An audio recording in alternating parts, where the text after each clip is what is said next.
It's time to move on to our next panel discussion, the green and entrepreneurship. Climate change is one of the greatest threats to human civilization, from forest fires to food shortages to extreme weather events. The world requires urgent intervention. Our panelists will discuss the importance of supporting the emergence of green entrepreneurs to help propel this vision ahead. Let us introduce the speakers for this discussion. Our moderator for the discussion is Vani Chandra. Vani is a brand management graduate with a deep passion for addressing the climate crisis, skilled in handling programs, content, communities, and marketing for climate tech companies. Vani also excels at the intersection of storytelling, strategic management, and climate action. The speakers for the discussion include Tamanna Sharma. Tamanna is a climate and community educator and advisor. She is a passionate and dedicated sustainability thought leader with a diverse background in consulting, writing, entrepreneurship, and environmental activism. We have Clement Condodo. Clement is a dedicated social entrepreneur passionate about empowering farmers through innovative solutions. His expertise lies in renewable energy, sustainable agriculture, climate change, and waste management. Sachin Shigwan. Sachin is the Assistant Governor at Roti District 3141 and Managing Director at Green India Initiative Private Limited, a for profit social enterprise that provides sustainable solutions. He is known as the Solar Man of India for his phenomenal work. His mission is to electrify 1,000 villages and facilitate energy access to 1 million rural citizens by 2025. Once again, please observe the house rules. Keep your audios on mute and videos turned off. Please feel free to ask any questions in the comment section below. Vani, over to you. Thank you so much, Richa, for that really engaging and interesting introduction to the panel and to the panelists. So, hi, Tamanna, Sachin, and Clement. I hope you guys are here with us. If you guys are here, can you please switch on your videos? Hi, welcome everyone.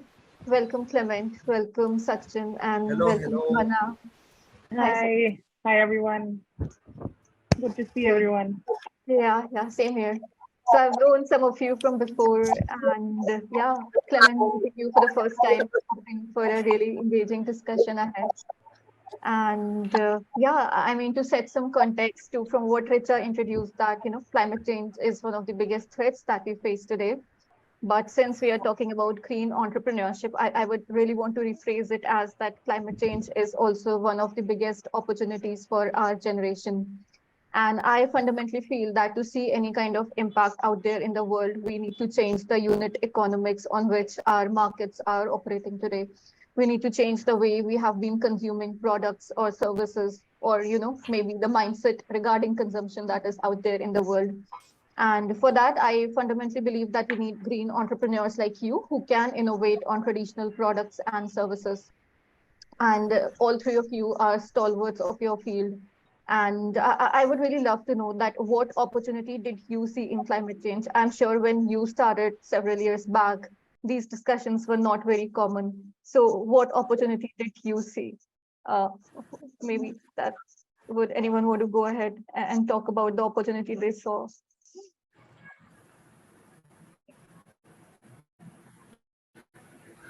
Sachin, you are on mute. You would Yes. you would need to unmute. You can hear me now? Yeah, loud and clear.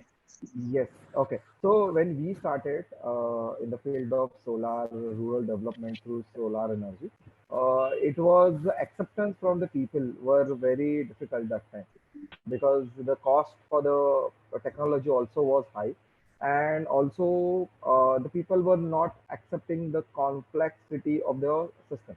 Nowadays, it is very easy to install the solar, and also there are so many new entrepreneurs are entering into the market, not only in India but all part of the world. People are accepting the renewable energy in a not as a the luxury source or another source, but it is a primary source. They are accepting it. Now they understood that it is not about the only environment. So solar energy can also support the environment, but moreover, they can also support their own pockets. They can save through energy, and ROI for the solar energy is 3.5 year or 4 year, and after that, of course, they are going to earn it for a future next 20 years. So nowadays it is very easy to convince people, and we are into the CSR sector. So even the corporates previously were not going for those kind of projects, but now we have actually convinced them that these are the innovative, sustainable, and uh, very impactful projects for a longer period. You can impact to the beneficiaries. You can impact on the environment. Also, they get the very good branding and a namesake into the community also. And that's the corporates are coming year by year to us, and with a bigger projects, bigger, larger community they are supporting. And that's the good thing, that those challenges now are not a challenges. So earning a title of the Solar Man of India, now it is very easy to convince. So right now I just came from Jodhpur, and just getting in the house, and I started this. But now it is very, I am enjoying my journey and meeting those people, meeting those communities. With the Jodhpur, there are communities like a very, very, very interior part, Adivasi people, and we are supporting them with the solar energy. The students are studying on the solar and everything. So we are happy to support the community and reducing the challenges nowadays. Thank you so much, Sachin, for that really intriguing introduction. Tamanna, Clement, would any one of you want to take a dig?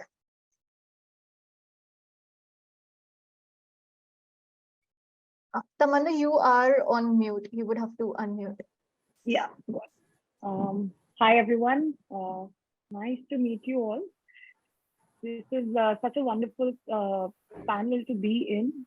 I think green entrepreneurship is something that I probably did not imagine myself to be on at least 10 years back, when climate was part of activism for us. It was more about getting people to understand what climate change was. And I think 10 or 12 years back, it meant that there was no literacy around climate change and the impacts of it. So forget mitigation technology or adaptation techniques. We were just still like, banging our heads in offices and on the streets and trying to get that done. I think a couple of years ago, when I came out of the activism scenario, I was a youth climate activist at that point. And about 7 or 8 years ago, I decided that this is something that now needs me to get into the economy, because the idea was that if you want to change the economy, you need to be part of that economy and integrate all the solutions. So for me, the entrepreneurship part was a medium that I changed. And I keep changing my mediums here and there. I sometimes write about it. I sometimes, in fact, I published a book about climate action and the psychological barriers that people face when implementing climate action solutions. It can be entrepreneurs who are facing those problems, or the problems that we face as barriers in communities. So from then on, I think entrepreneurship in general, I feel like the space right now is much more freer. We have many more options now. We didn't have those before. I think 7 or 8 years ago, there was nothing like green entrepreneurship. So when a couple of us started adding the word green to our entrepreneurial titles, that I'm a green entrepreneur. So it was very new back then. Now it's become a trend, which I'm so glad that it is. But with G20 also, India has come out with some promises around climate investing. There's going to be a lot of green jobs, especially because investment is coming in. So everyone is kind of jumping on the climate technology bandwagon. Definitely the pitfalls of investing can be that there is nobody, like new businesses will not have the knowledge of old entrepreneurs. The things that we have seen, and we know what community, what ticks the community, what do they require at the end of the day. So I think new sector will definitely need the old ones to come and kind of handhold them through the process and really show them where the impact lies. So I have a lot of hope with the new set of green jobs that are coming in. Thank you so much, Tamanna, for sharing your experience. And as you rightly said, that as new young entrepreneurs come in the domain, we need this transfer of knowledge. And that is something that all of you know at We Naturalists we have been trying to do is to create this curriculum, a green entrepreneurship program along with Game and Joe Stock, so that they have this right set of instruments in terms of mentorship, finance, or even opportunities for incubation. So the journey becomes a little easier for these new people on board. And yeah, that's how we keep on associating with all of you on time and again. Thank you so much, Tamanna, for bringing that up. And Clement, we would love to hear your journey back in Malawi. What motivated you to take up green entrepreneurship? Wow, nice. That's a very good question that most I like to share. So the idea, the company that now heading, it started way back when I was in college, where now what we do is provide biogas technology in Malawi. So it was biogas technology. It was something that I've never had in my younger age. But then when I went to college, it was part of the course to say, okay, you can produce clean cooking energy and fertilizer from agriculture waste. So back then in my home village with my family, my parents, we used to do a lot of farming. We had lots of livestock. We had lots of other animals. But then we were very much struggling to get access to energy. Like my parents, especially my mother, used to go long distances to go and fetch fire. And the smoke is not good for the human health and so forth. At the same time, we used to grow a lot of crops, especially maize, which requires a lot of fertilizer. And then the fertilizer now is very expensive, and we used to spend a lot of it on that. So I was like, okay, with this biogas technology, it means our family can get all this for free. But then, why is this not widely available in my country? So after that, while I was in college, I started doing research, and I was preparing myself to say, once I graduate here, this is something that I really need to understand and go deeper to find out why, and then I can provide a solution. And when I graduated, definitely this is what I did. I did so much research on it and find out the gaps that are there. And then I launched our company now, Ecogen, in 2018, so that to close the gaps that are there for the technology.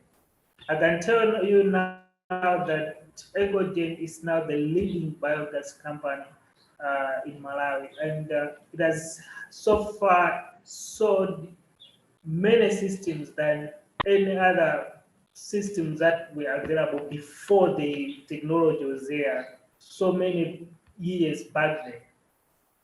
And our vision is to install 10,000 biogas systems in the next 3 years, whereby we have secured a program for carbon credit program that will make this technology even much way cheaper to most dairy farmers.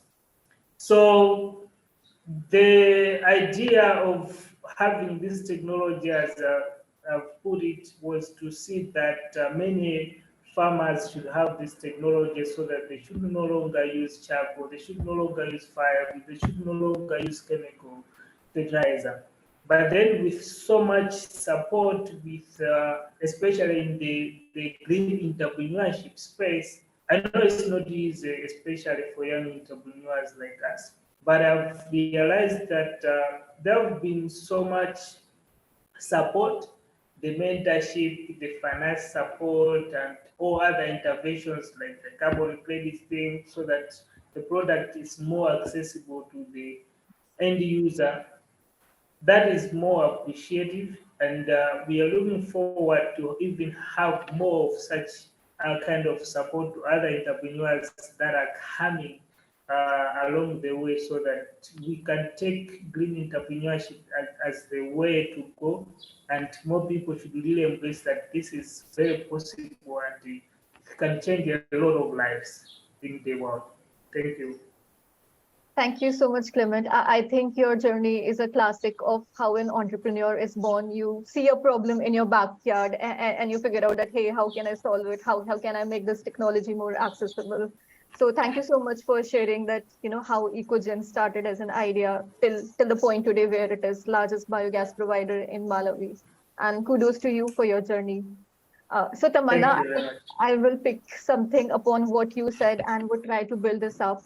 I think I'm really intrigued by the book that you have written in terms of what are the psychological barriers to adoption of, climate conscious products and services. So since all three of you are entrepreneurs, have been entrepreneurs, I would really love to know, do you see these consumer trends changing? How are they evolving? And what do you think are the major factors due to which this shift has been happening? I mean, is there a lot of push from the government, or the consumers are demanding it now, or maybe the new generation is much more climate enlightened than what the generation was before? What do you think is the major reason behind the shift that has been happening? From a couple of years ago to now, there were no marketplaces for sustainable products in the first place. So there was no visibility that there is a choice, that we have a choice of not buying something which is bad for the planet. Now we have a choice that we can buy something which does not harm the planet. There are always degrees to it, but at least now there is a choice. The market is wide open. Primarily, choice really works. Like if you give people, say for example, I was just buying something online for a floor cleaner. And now I'm in Mumbai. So when I was in the village, obviously, I didn't have those choices with me. Then I was in the Himalayan village for the last 3 years, conducting an experiment of my own. And when I came back to the city, I realized that now these options are now available on just general stores. You have eco-friendly, natural products available on general stores. And it's a great thing that it's not a niche anymore. And that trend has definitely changed, where initially it was all beige and white in color. The whole eco-friendly product system was colored beige and white and black. And it was not really for everyone. It was for a very niche variety of people who thought that they could live 100% eco-friendly lifestyle. And I was also one of those people, a zero-waste practitioner, completely making sure that none of the products that I buy are going to the landfill. Eventually, because my job and my work requires me to experiment a lot, so that I understand what's up with people and how it changes. So I had to start making garbage again.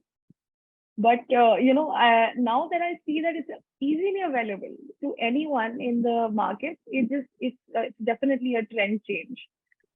On top of that, I think there are a couple of things, like when you say make in India, we see those products now being pushed inside the country, and we have a lot of traditional values.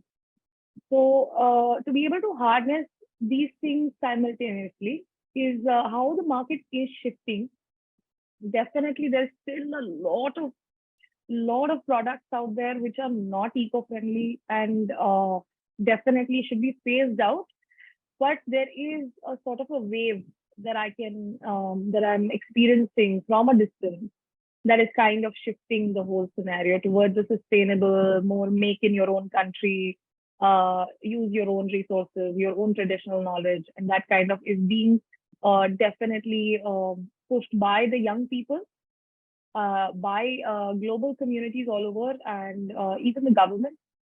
So definitely the change is there. Yeah. Mhm. positively. Positively, yeah. And Indians are supposed to be one of the most cost-conscious consumers. But the other day, I was reading a report that about 60% of urban Indian consumers are ready to pay a premium for a greener product. I mean, the research itself was quite surprising for me, seeing how cost-conscious we are.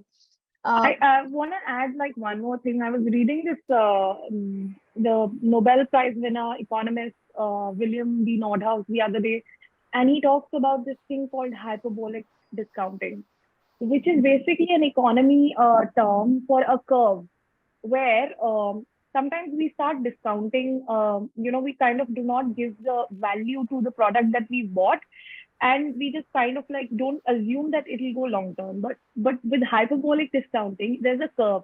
If a person is able to hold and be patient with his investment for a certain period of time, the curve starts going down. And that means that they now start seeing a value of something in the long term. So it's a very interesting thing. I think I'm trying to freshen up my economist work also. So definitely that trend is something to follow. Absolutely. I will just add a little bit on the economics bit of it before we go ahead to our other panelists. So I was reading this really interesting concept called social cost of carbon. And among all the products and services that we are consuming, which we usually think are cheaper than the greener options, they have a really, really high social cost of carbon, which really hasn't been accounted for in the prices that we are buying them at. So, I mean, probably that's a discussion for some other time. But Sachin, I would love to know that how have you seen this shift across, because you have been primarily working in rural markets and something where energy has been a challenge. So how did you see this shift happening in terms of adoption of green energy coming along? Okay, so thank you very much for that question, Vani. Vani, the things are happening because of the three aspects. One is the kind of a push from the government side. When you see in the G20 also, Indian government has put up so many good points, and now one of the point is that they are completing all the airports of domestic and international airports of India. It is completely 100% on the renewable energy. So it will create a green jobs firstly. Okay, so that's completely the big push from the government side. Also, they are giving us a new opportunities from green growth to green jobs are opening up for the today's our startups and youth. So my company was the startup previously. Now it is a well-established organization. So we also previously it was very difficult to get the finance. It was very difficult to get the things. But nowadays we are getting the support, hand-holding support from the government, from other incubations centers and all. So there are many people can come in the green job, not only in the solar energy, but there are other in the industries also. So one of the industries, the CNG and PNG across the countries are happening more next level. So people can go for a vehicle industry. Also, there is a target of 20% ethanol blending into the petrol and diesel. So that's also we opening up the new chance to the youth to get into it. In the solar and renewable energy sector, if you can see, government has a 450 gigawatt of renewable energy target the end of the decade. Okay, this decade. But and also 500 gigawatt from non fossil fuel energy till 2030. So and that is a big shift. So it is like a 50-50. So 50% will come from the renewable energy and 50% will come from the fossil fuel, that is the coal and other stuff. And if it is happening, so solar industry, then the people will more companies will come, more startup will come into the solar energy. They can start doing their small bit of contribution towards the environment and also on green jobs. So even I am giving a green jobs to thousands in those days. So different we are going to the different part of country. Each state we hire a local people, electrician, civil person, and also with us driver, the laborers and everyone, and they are also getting the kind of project by project on jobs. And if the projects will increase, the people will accept the renewable energy sector. I think the jobs will increase, and that will definitely going to be support the thing. Also, if you know that the national hydrogen mission is started by government of India, and there also the hydrogen buses, hydrogen vehicles, you have a new jobs opening. So if you have a technical knowledge also, and if you don't technical knowledge also, government is ready to give you a knowledge, and then you can be a one of the entrepreneurs in that sector. And after that, made in India products for a global world. So and those are also kind of all green products. Okay, now we are all the kind of a culture going towards the Western world with green toothpaste, green cutleries, and everything. So though that also one of the things. And another sector is like Tamanna said rightly.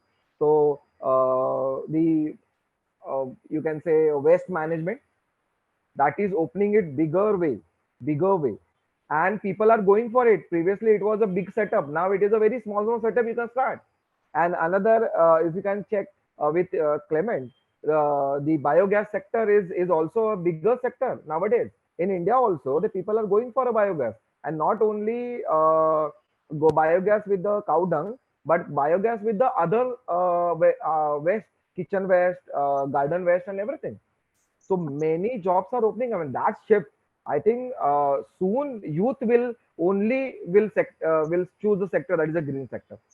Absolutely. Thank you so much, Sachin. That was really heartening. And I'll just add another cool fact to what all you mentioned. I was reading that the subsidies to fossil fuels have remained same. I mean, they haven't increased in the last 5 years, whereas the subsidies to clean energy have increased thrice. So, I mean, True. this is a moment for all of us to celebrate. And so Yes, coming yes, to you, definitely. Clement, we would love to hear that how the landscape in Malawi has changed along, what kind of initiatives or support system government has been providing to young entrepreneurs like you. Can you hear me, Clement? Okay, yeah, you can. Yeah, the, land, the landscape is in Malawi is kind of a little bit changing. Of course, there are some of resistance to some entrepreneurs. For example, I think it is very hard for some entrepreneurs, especially at idea stage, to get financing for the idea to scale up. I understand, like myself, the way I started, and I see some young, brilliant people who have very good ideas, but then it's quite a challenge financing to take the idea to the next level. Not only financing, even the mentorship. Some is quite a challenge to get that, to take the ideas to the next level. But also at the same time, for people to get the ideas seriously, it's also somehow a challenge for them, so that they should be able to get their idea to the next level. But the market is there, and there have been support in some areas from the government and other institutions supporting entrepreneurs so that they can take up their business to the next level. For example, the government of Malawi recently has just removed duty on the import duty on like the biogas and other solar products. There have been products. So yeah, there have been such support with the government and other organizations. And I've seen a lot of also a trend in a number of businesses coming up. For example, recently, due to the rising cost of chemical fertilizer, I've seen a number of companies that are now able to produce the biofertilizer, which is good for the soil and for the climate.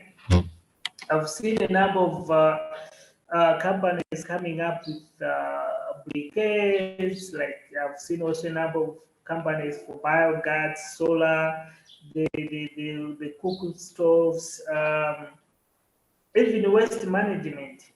Because waste management in our country is one of the biggest challenge. So, like the government is even failing to manage that. So I've seen a number of private companies coming in to support the government in waste management. So that tells you that there is such opportunities available. Indeed, the next level. And uh, as I can tell you that I think we couldn't succeed as it is now. This has been there because, yeah, there is that support. Of course, despite that support, it needs also as especially young people who are mostly interested in the green jobs to be really hardworking and focus and resilience in this.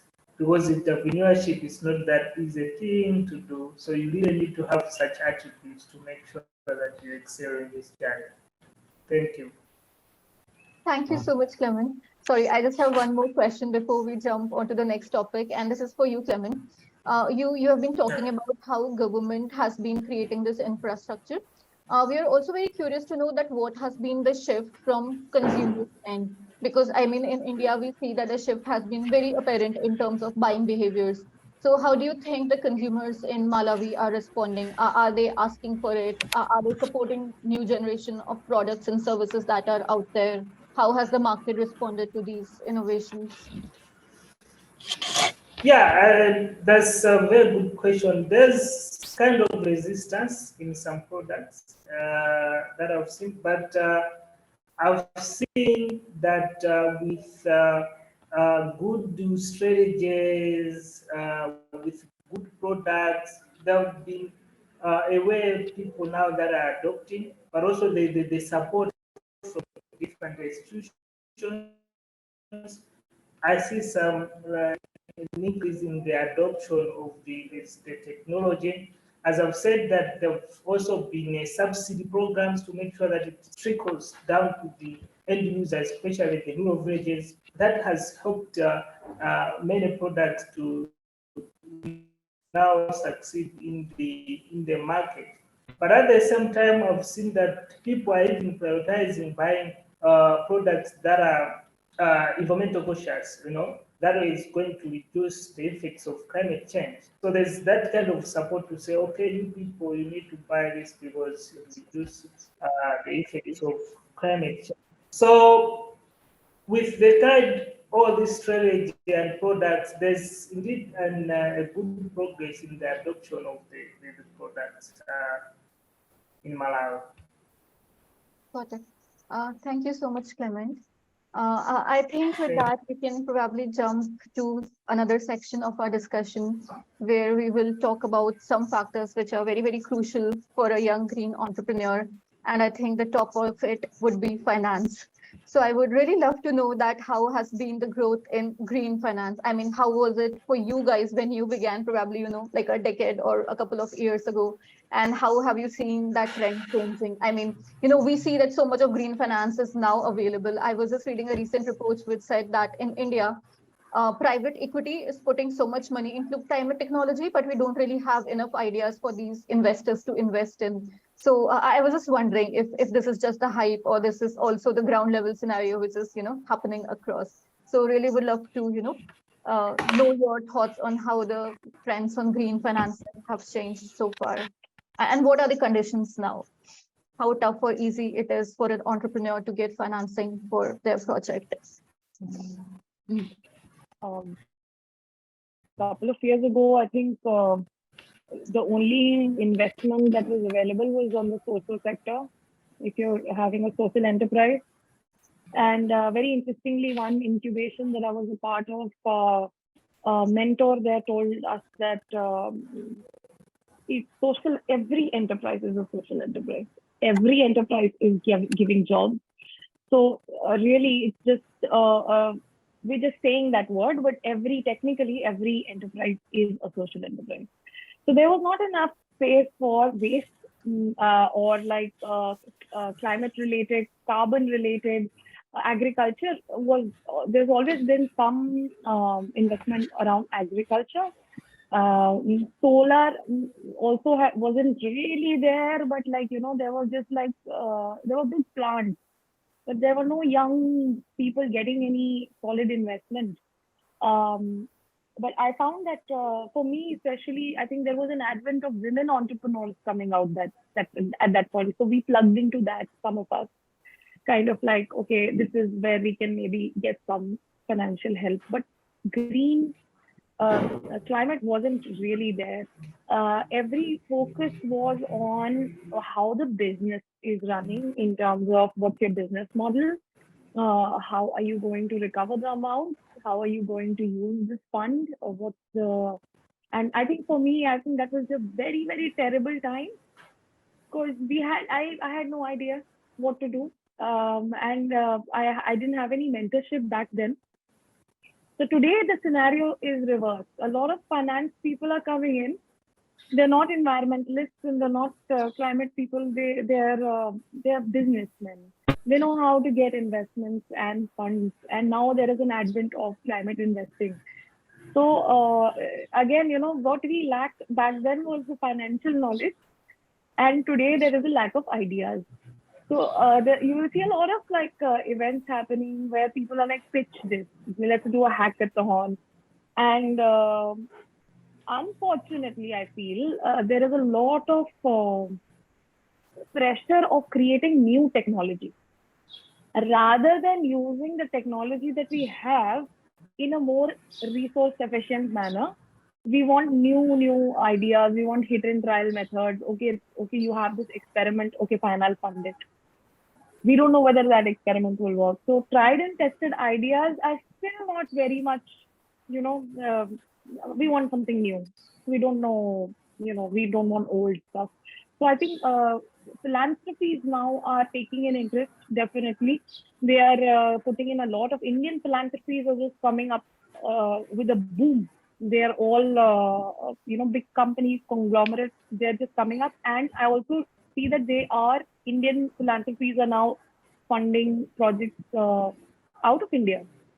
Okay. So I feel like there's always like either you're before your time or when your time comes, there are other people who will know things better than you. So definitely, I think when it comes to mentorship, we need to focus on giving like, a very balanced approach to it. So I remember doing one mentorship program, like video with you, Vani. Yeah. And I think there also I told everyone, to focus on how to make your agenda more resource efficient. The entire game is in reducing the resource, because carbon credits are getting questioned because we are not adding the resources that are required to sequester in artificial sequestering. There is resources involved. So one carbon credit and one, it's really not matching. It's maybe matching in the book, but carbon in the air is the same. So I think we need to get our standards a little high in terms of how we are approaching the subject.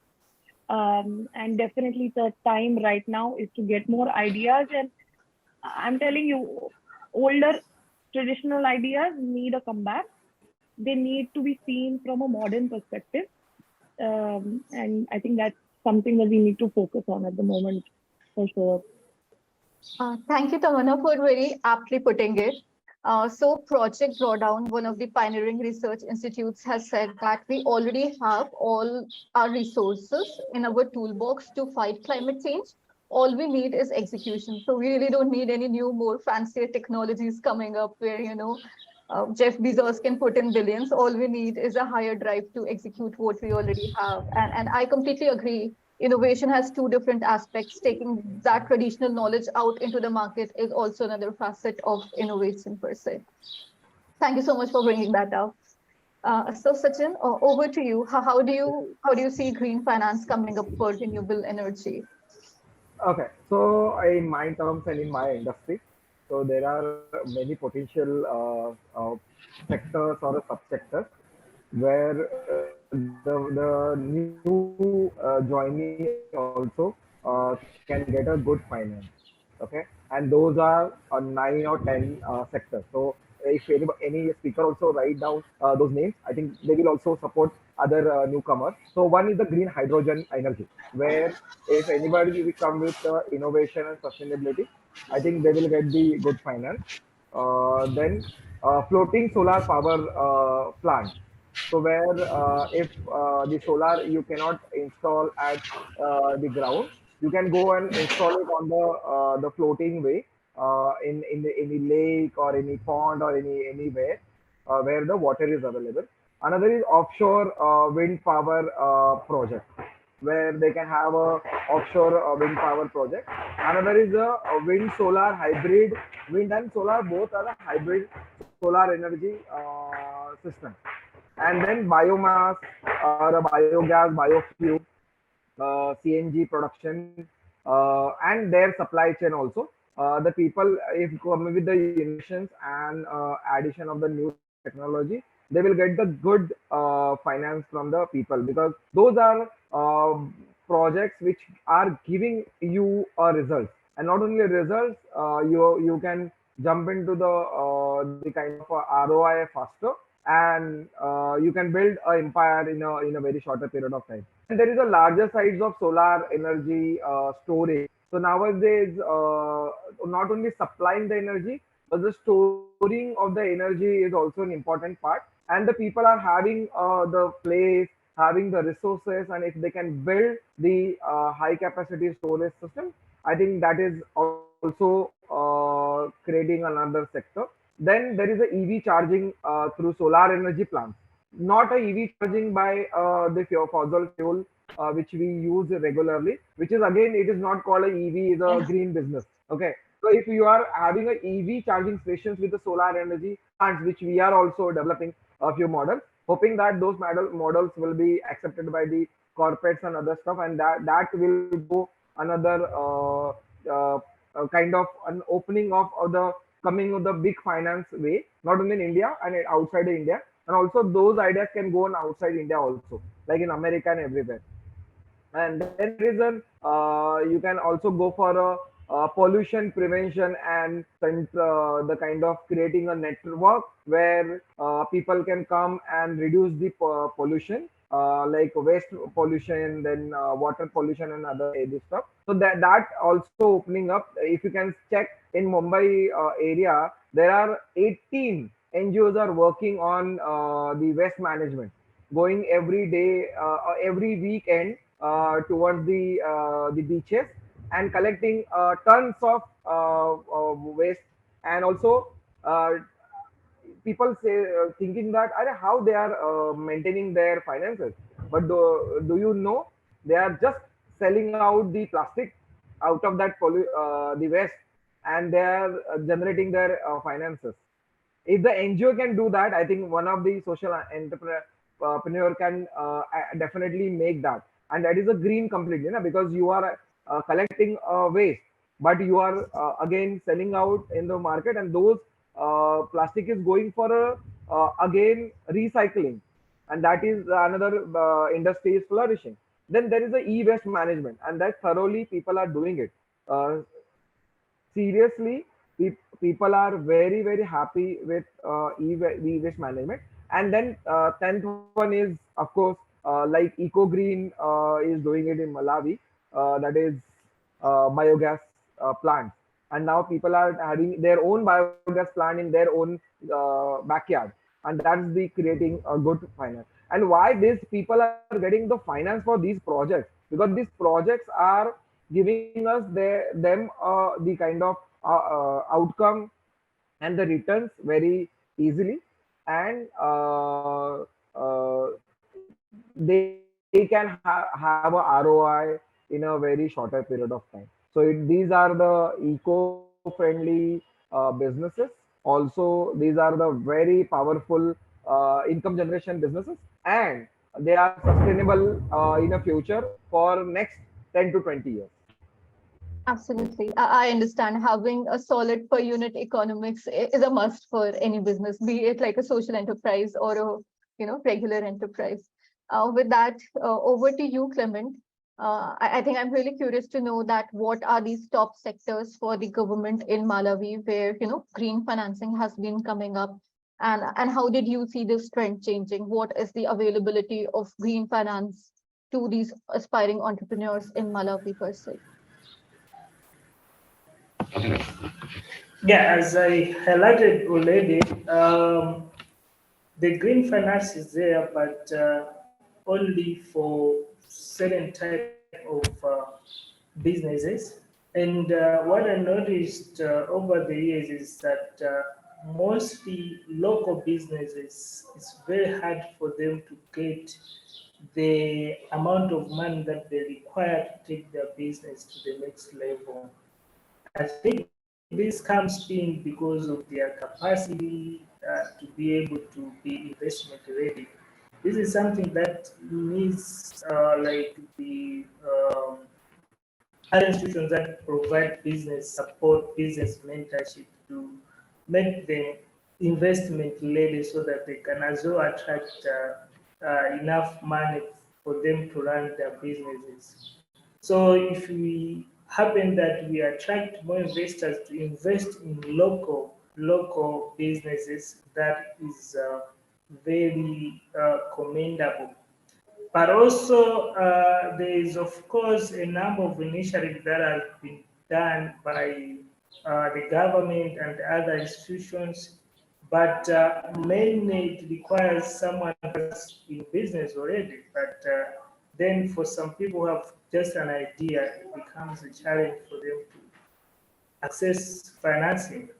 So this is the gap that we have, and it really needs to be addressed as soon as possible. Good enough that you guys in India, you are lacking now ideas, but here we have the ideas, but it's only financed a certain stage of the business, not an idea stage. So here, that's the gaps that we have in Malawi. Thank Thank you, Clement. And I'm also very curious to know, like you, since you mentioned that green finance is still a challenge in Malawi, what are the major sources of funding for entrepreneurs as of now? I mean, are these philanthropic investments that are coming in? Is private equity playing a huge role? Or how are the current generation of green entrepreneurs raising funds from a very Malawi context? Yeah, so most of them is through loans, debt, um, equity financing, just a number of businesses, mostly international businesses, not local. And of course, grant financing, I've seen a lot happening also in that area. And of course, also another thing that I wanted to add there is to have kind of business models that would make some good money or good returns out of it. This is something that lacks in most businesses. That's why I'm talking about the mentorship, so that when we are having these ideas, when we are developing these business models, it should be something that we should be going to create some returns to make your business sustainable, and that can as well attract more investors in that business. So this is the areas that we really need to improve here. Okay. Thank you so much, Clement. And while we have been talking about green finance, I would just like to mention that the last COP spoke about loss and damage reparations coming from global north to global south. So let's hope all our countries get huge corpus of green finance to fund our projects. At least that's the hope that we would be having green finance, more avenues for green finance coming in. So that's a bit about it. And something that, Tamanna, I think you mentioned that, the need of the hour is that every entrepreneur or every business becomes a green business or a green entrepreneur. It might be due to regulation or policies. It might be due to consumers are demanding it, or it might be due to that business can no longer continue business as usual. So what would your views be on that? Do you think that, the private sector out there, businesses are really taking this up as a challenge, or is there still resistance in the mind of corporates before the shift happens? How crucial are government policies in getting these targets met? I think we can see that change simply when ESG arrived from CSR now to ESG, where it's not just the social responsibility, it is environmental, social, and governance responsibility. I used to, every podium I have ever gone to before ESG even came in, I would usually like argue with every business out there and tell them that, but sir, there is always a way to integrate environmental issues. I would always call out wherever I would see separation of the environmental issue as a separate subject. Whereas literally everyone, there is not a single business, I think perhaps not oil and gas could be, even gas has now an alternative, but other than that, every business cannot, is like they said, is not just a social enterprise by default. They can integrate environmental issues. Now, you see two sides of this.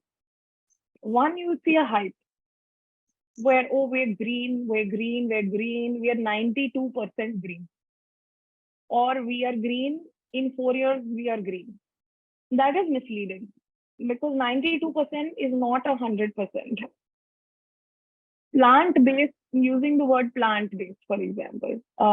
Then you will see also very obvious things like using the word vegan for products which are vegan. They've always been vegan, but now you're just using the word to highlight something that is already vegan. Like I'm having maybe lady's finger and chapati at home, and I start telling everyone, oh, I'm vegan now. It's a plant-based thing. So there are like a few nitty-gritties out there. Sorry, can you repeat the question once? I think I went somewhere else with it. No worries. So I was just talking about that how businesses can become more green, because the need of the hour is that every business becomes a green business. What are the challenges and opportunities do we see there? Also, what's the landscape around how quickly or readily businesses are adapting to this? Yeah. So when I started my green entrepreneurship journey, it was primarily for me to actually go around India and learn what's happening, what are the pitfalls. And waste management is, I think, something where nobody wants to take part in. So it was one of the products, like services that I could easily get business for, number one. So I thought that this is a good way in to understand what's really going on. Because if you see somebody's garbage, you get to know what they're really doing. It's an audit of a kind. So my work was primarily with bulk generators at least before the pandemic. I traveled all over the country with a very small team and temporary employees in about 22 locations across India.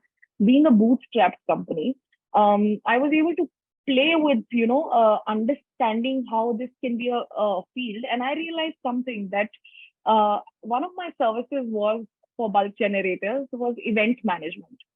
So I brought the sustainable event management scenario, kind of disrupted the event industry a little while doing this. And I learned something very interesting.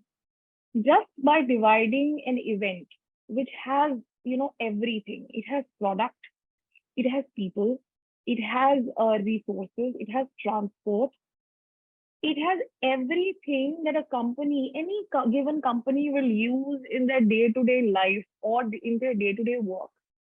And we were able to take an event which is considered only, like, say, a 2-day event, maybe 20,000 people coming in.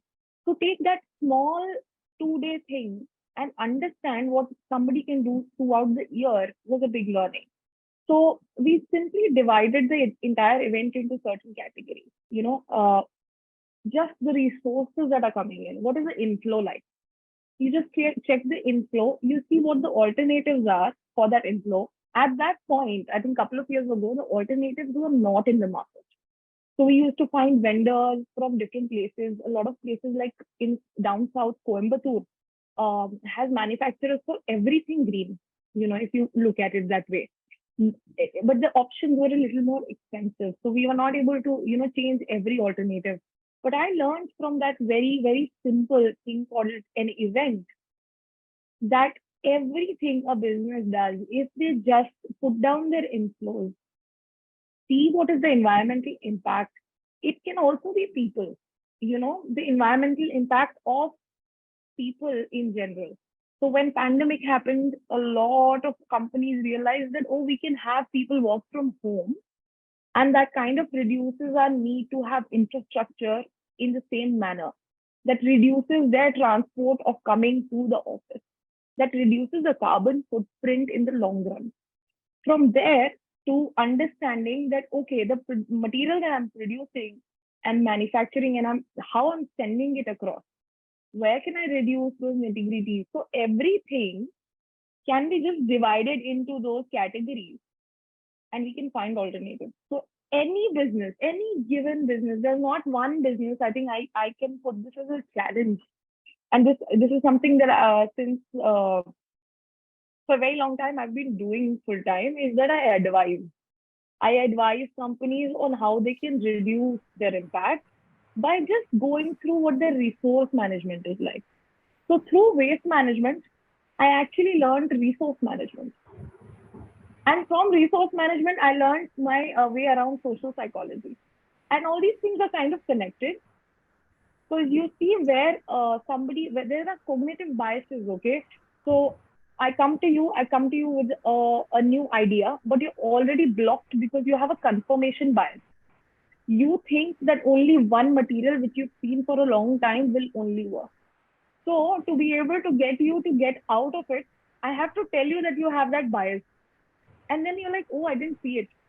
So it was a very interesting thing for me, to work with businesses and find out that, okay, I can just tell them some things are not your problem. It's just that you don't see it because there's a blind spot there. So I think definitely every business can be green.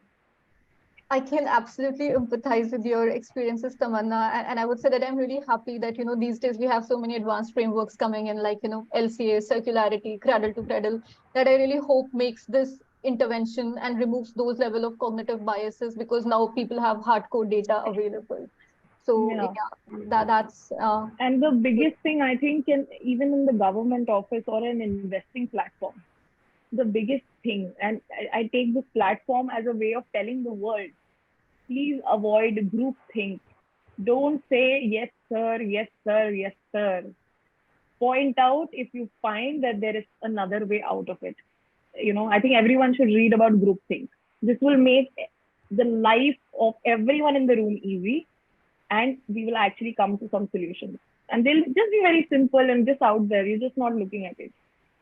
Thank you, Tamanna, for that brilliant suggestion. I'm going to check it out, definitely.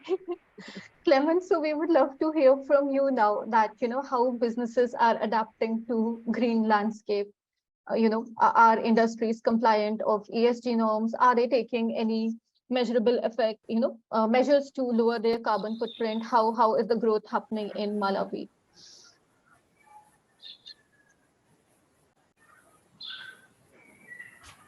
Sorry, can you just come again to that question? Yeah.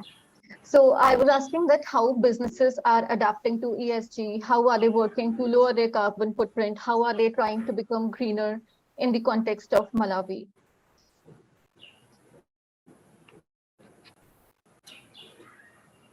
Yeah, so of course there's a lot of some kind of reward for some businesses, especially in the carbon credits domain.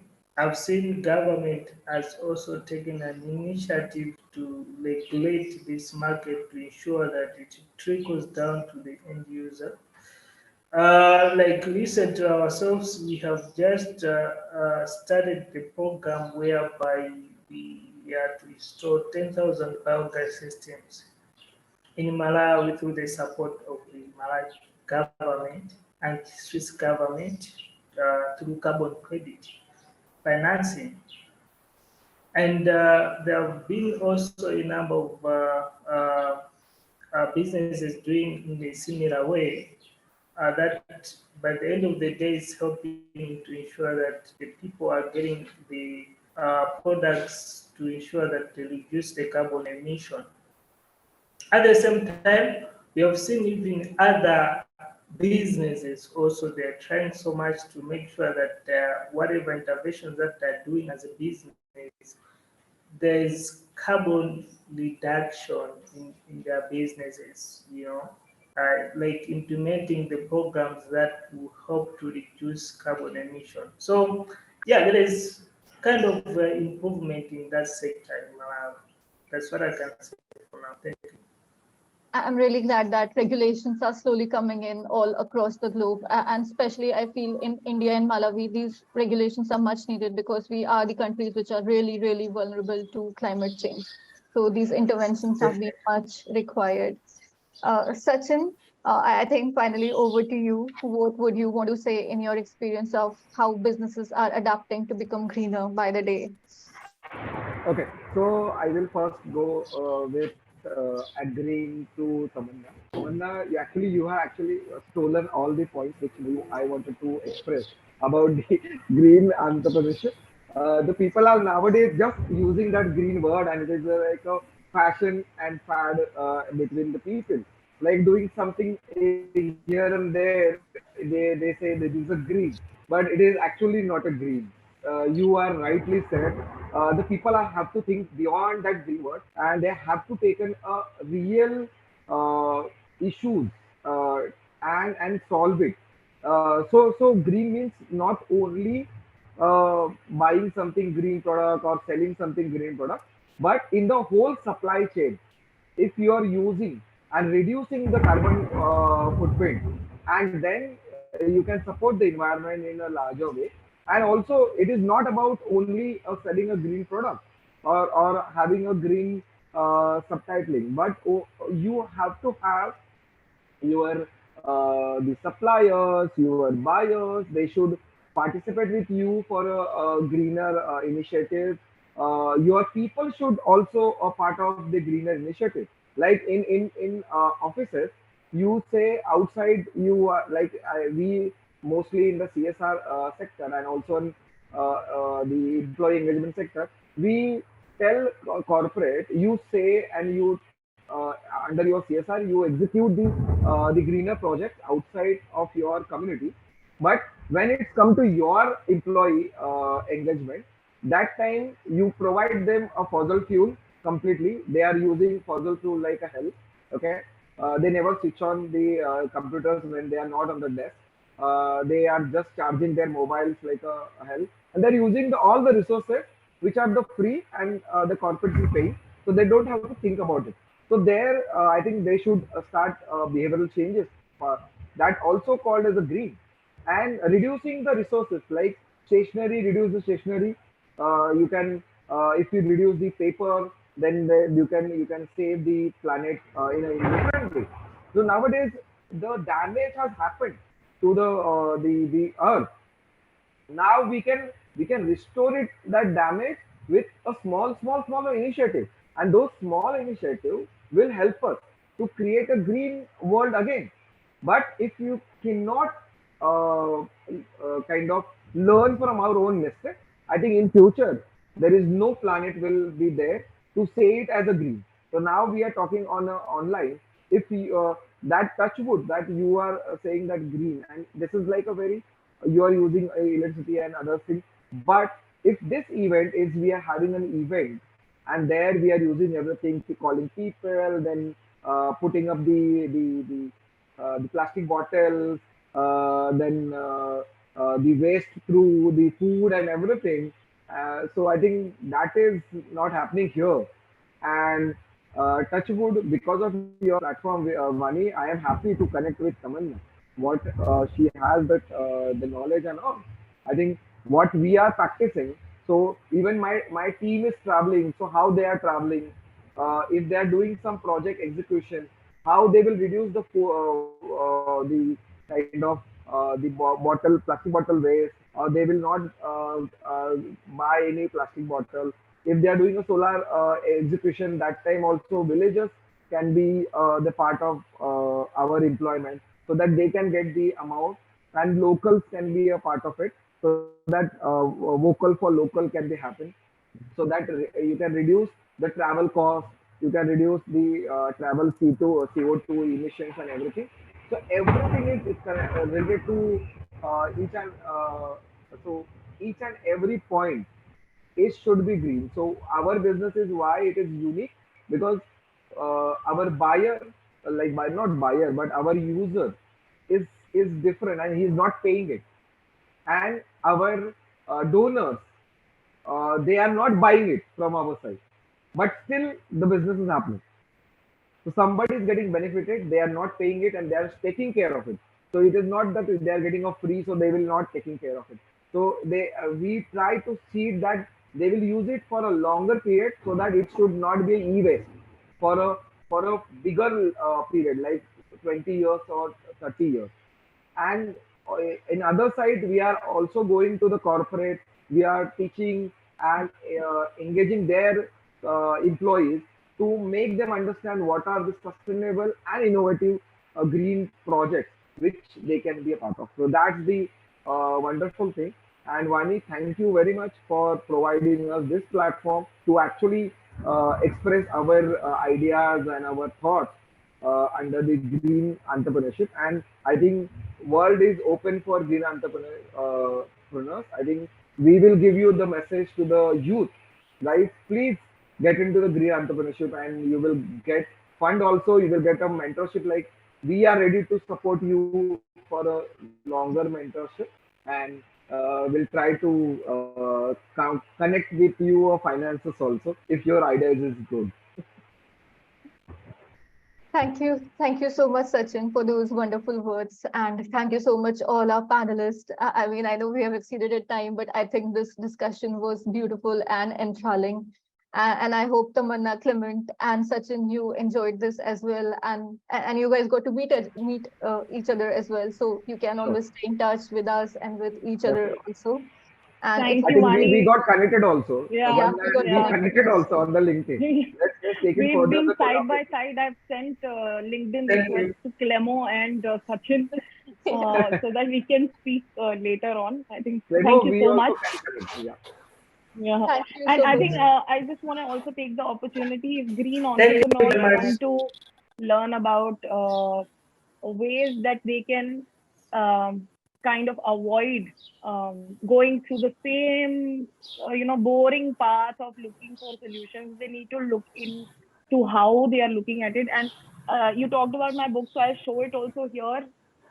It's called Earth Dissonance, and it's a very small book, right? But it has some insights that will be really helpful to not just new entrepreneurs, but also to regular and older entrepreneurs to see how more they can, add to the bit. I think that's my effort, boiling down 12 years of work into a very small, Super.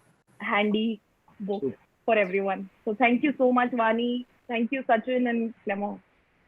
Thank you so much. Clement, Vani, Thank you very much. Thank you. Have a good day. for Thank your all you. viewers, we have an Bye bye. opportunity to be a part of Green Project with us. thank you so Yeah, much. definitely. Yeah. Thank Chalo. you. Thank you. Thank Bye. Vani, can we take a photograph over here? Screenshot or something? Okay, I am not sure because I don't have the host access. Okay. Sabika, you or Richa, can you guys help us with that? Take like a group photo of the panel. Sure, I'm doing it right now. Sabika is doing it.